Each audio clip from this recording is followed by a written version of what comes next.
본책만책 제40편 소설 제주의 크루즈 송당. 안녕하세요. 라일라입니다. 안녕하세요. 정한세입니다.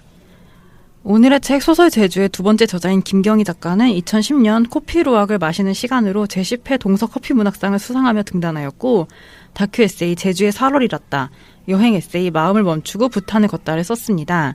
세 번째 저자인 수자는 부산 출신으로 어느 한 곳에 정착하지 않고 길 위를 누비는 것을 좋아하며 북미, 유럽, 아프리카 등 세계의 여러 나라를 여행하며 글을 써왔습니다. 오늘의 책 소설 제주는 제주를 배경으로 한 총 6편의 단편으로 이루어져 있으며 그중 두 번째 단편인 크루즈는 불행한 결혼으로부터 도망쳐 배에 올라탄 여자의 이야기를, 세 번째 송당은 자신만의 쉴 곳을 찾아 제주로 떠나온 여자의 이야기를 각각 그려내고 있습니다. 크루즈를 먼저 하자면 사실 이 글의 갈등은 굉장히 단순해요. 현실을 좇는 남자와 꿈을 좇는 여자.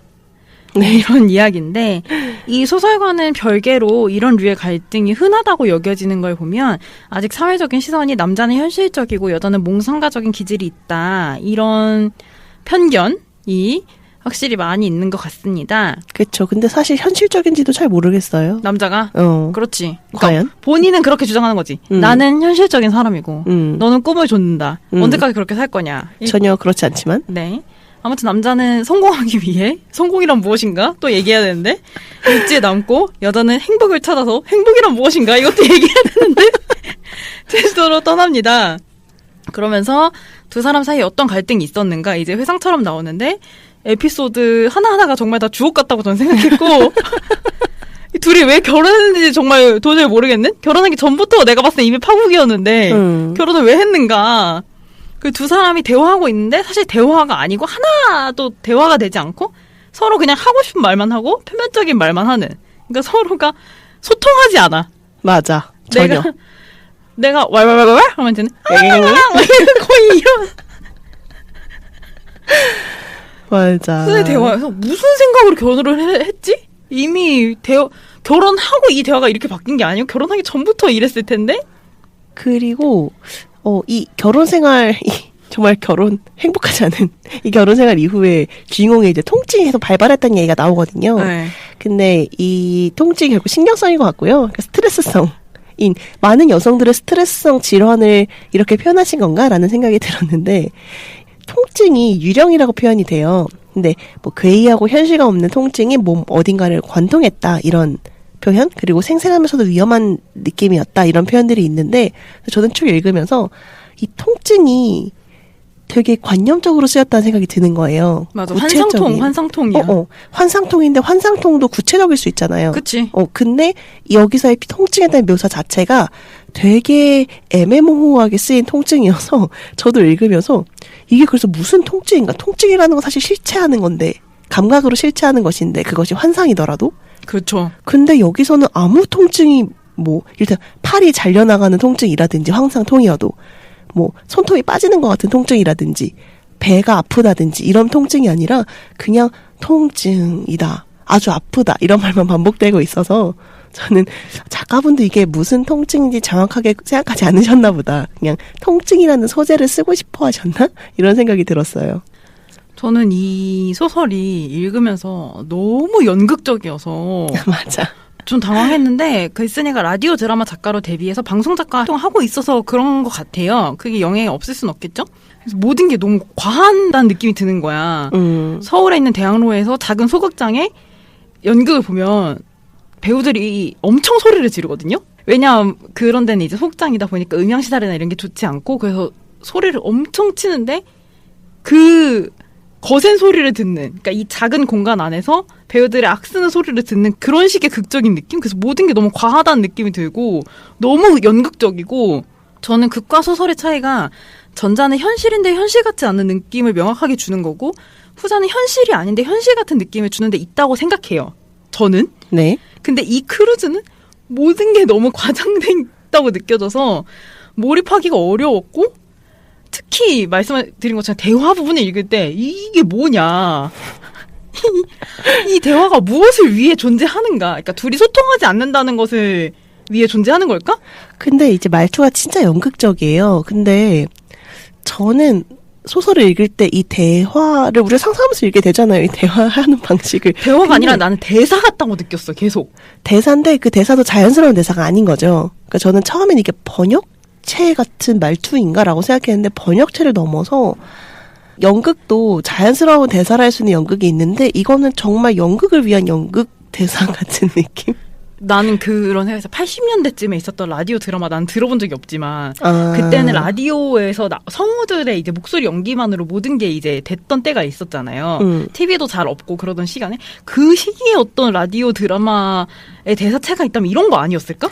그쵸. 뭐 예를 들 수가 없네. 예를 들자면 몰라. 아무튼 내가 모르는 대사야. 왜 이렇게 말하는 거야? 이렇게 말한다고 하면 참 왜 이렇게 말하는 거죠? 이런 느낌이랄까? 맞아. 이런 연극체를 계속 대사에 쓰시니까 너무 몰입이 안 되는 거예요. 사실 읽으면서 이렇게 대화를 만드신 이유가 있을까? 아니면 그냥 작가님의 취향인 건가? 라는 것이 고민스러웠습니다. 그래서 그런지 저는 사실 대사뿐만이 아니라 모든 게 그냥 다 너무 거짓말 같았어요. 과장돼서. 하나도 현실 같지가 않았고, 남자가 해산물을 만지지 못하는데 고급 다이닝 레스토랑 요리사로 나오는 것도 사실 거짓말 같아. 그러니까 그래. 나는 솔직히 이 남자가 이제 존재하는지를 나중에 의심했거든? 그러니까 이 거짓말 같다는 게, 이 소설이 거짓말 같다 이런 것도 있지만, 이 여자가 증언하는 모든 게 다 나는 구라 같은 거야. 다 있지 않은 일이고, 다 그냥 자기가 꾸며낸 일 같은 거야. 그냥 아이러니한 소재, 그러니까 아이러니한 설정을 가진 환상 속의 인물들 같을 수도 있죠. 해산물을 못 만지는데 방송에 나가는 요리사는 나는 오히려 차이를 납득 가능했어. 왜냐면 육고기 요리를 하면 되니까. 방송에서. 근데 생물을 못 만지면서 헤드 셰프인데 자기 프랜차이즈를 내고 싶어 하는 게 난 믿기지 않고. 그러니까 이게 이런 설정 자체가 되게 현실적이지 않잖아요. 왜냐면 식재료를 만지지 못하는데 이 사람이 항상 헤드 셰프였던 게 아닌데, 태어날 때부터 헤드 셰프였던 게 아닌데 실습 단계를 어떻게 통과를 했느냐. 그러니까 칼을 만지지 못하고 불을 다루지 못하는 요리사가 어떻게 요리를 해요. 그런 수준의 설정이었달까? 그래서 크루즈에서 여자를 만나잖아요. 이 여자도 사실 거짓말이었고 진짜 만난 게 아니라 그냥 주인공의 머릿속에만 있는 거야. 그 크루즈에서 마주친 여자? 그쵸. 그 배 위에서 만난 그 여자랑 깊이 있는 대화를 갑자기 나누는데 말씀하신 것처럼 그 여자가 실존 인물이 아니고 나랑 대화하는 거지 내가. 그냥 스스로랑 대화를 나누는 것처럼 느껴지기도 했어요. 저도. 나는 그렇게 생각했고, 남편이 인천에서 제주 가는 배가 없다고 했잖아요. 맞아, 잠깐 나왔죠. 이 책에서 스치듯이 언급하긴 했지만 실제로 세월호 사건 이후로 제가 알고 인천에서 제주 배편이 한동안 끊겼어요. 그러니까 내가 봤을 때 작가님이 글 쓰실 때는 실제로 배편이 없었을 확률이 있거든요. 네네. 근데 이 여자는 배편을 탔고 자기가 제주도에 왔다고 주장하잖아. 나는 그것도 거짓말 같은 거야. 맞아. 사실 이 여자는 배도 안 탄 거지. 제주도에 가지도 않은 거고. 그리고 맨 끝에 해녀를 만나잖아요. 그것도 난 너무 환상 같은 거야. 그런 해녀를 만난 적도 없어.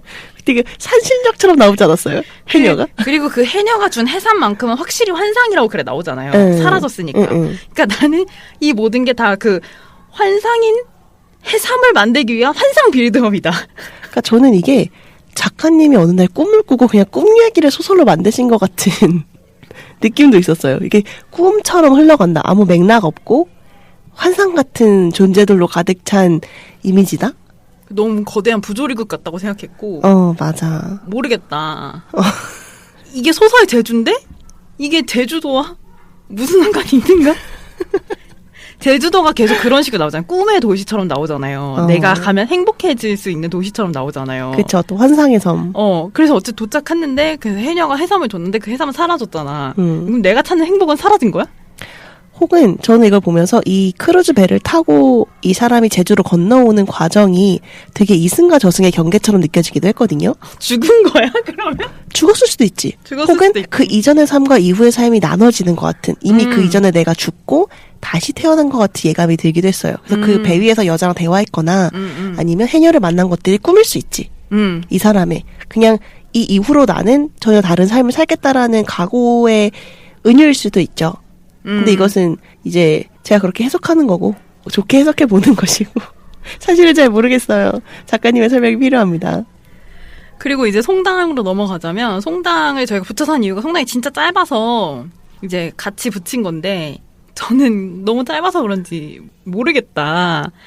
근데 이제 라일라님 작가 속에 이 작가분이 여행하며 글을 썼다고 했잖아요. 네네네. 그거 보니까 약간 납득가는 부분인데 그게 뭐냐면 자기 여행기의 일부를 떼다 쓴 것 같다.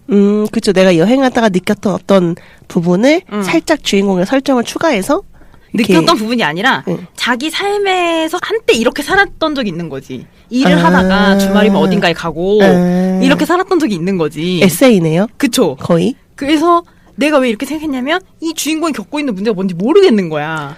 그치. 그러니까 이게 작가님은 본인의 경험이 이렇다면 본인이 알고 있는 어떤 맥락이 있으니까 이렇게만 설명해도 이야기가 된다고 느껴질 수 있지만 내가 그렇게 생각한 거지. 그래서 이게 작가의 에세이일 수 있겠다라고. 그러겠네요. 그래서 간호사로서의 본인의 삶에 그럭저럭 만족하고 있어. 하지만 직장 내 폭력 상황이 힘들어. 그래서 쉬는 시간에 제주를 갖기 위해 제주를 간다. 이런 건가? 왜냐면 이거 자체는 뭐 맥락이 그럴싸하잖아요. 근데 남자랑 섹스는 왜 해? 아니면 저는 그래서 제주를 가는 것까지 이해가 돼요. 근데 그럼 제주도에 간 이후에 새로운 사건이 뭔가 벌어져야 되는데 사건이 없는 것 같은 느낌이 좀 있었어요. 맞아요. 그냥 일상의 소회 같은 내가 간호사로서 이런 것들을 느꼈고 내가 이런 사람과 연애를 했고 그래서 이 이야기 전반에 어떤 갈등이 없고 문제 해결이 없어서 이 어떤 기승전결이 크게 없어요. 되게 일기처럼 느껴지는 글이었어요.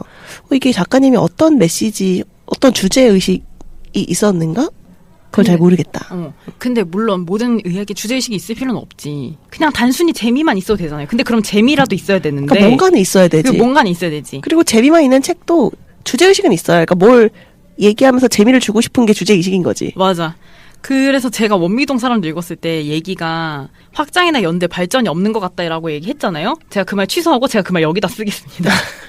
원미동 사람들이 있어요. 확장, 연대, 발전이. 이 이야기가 진짜로 확장, 연대, 발전이 없는 이야기고 그냥 정말 에세이처럼 일상을 늘어놓은 것처럼 읽히는데 저는 에세이를 제가 싫어하지만 일상을 늘어놓는 이야기에도 의미가 있다고 생각하는데 내가 무엇을 읽어내야 하는가. 작가가 무언가를 넣었는데 내가 다르게 읽을 수 있잖아요. 작가는 그쵸. A라고 넣었는데 내가 B라고 읽을 수도 있고 하는데 근데 문제는 내가 A도 B도 못 읽고 아무것도 없는 것 같이 느껴질 때 독자인 나는 뭘 해야 하는가. 근데 이게 에세이면 차라리 내가 어떤 에세이를 읽어요. 그런 게 뭐 작가의 에세이예요? 근데 이 작가라는 사람에 대해서 알고 싶어서 그 에세이를 보는 거잖아요. 혹은 작가에 대해서 알게 될 수도 있지. 그치. 혹은 알고 있을 수도 있고. 그러면 그런 맥락이 있으니까 내가 이 작가가 여행을 갔구나. 여행에서 이런 점을 느꼈구나를 알 수 있는데 이건 에세이가 아니라 소설이란 말이에요. 근데 서사가 없어요. 그러니까 이 이야기의 흐름이 없어서 어떤 이야기를 하고 싶으셨을까.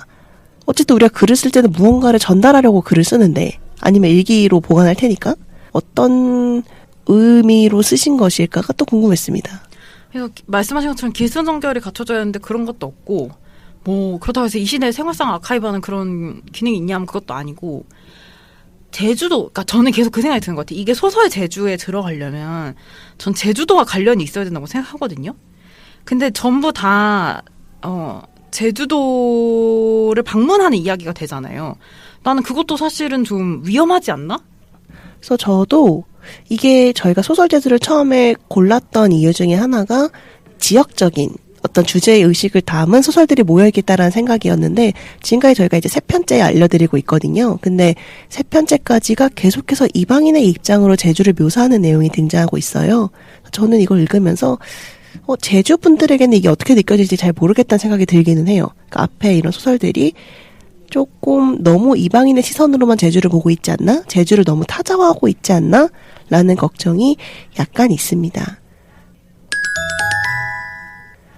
네, 그러면 이제 저희 크루즈와 청당 마무리하고요. 다음 편인 귤목으로 돌아오겠습니다.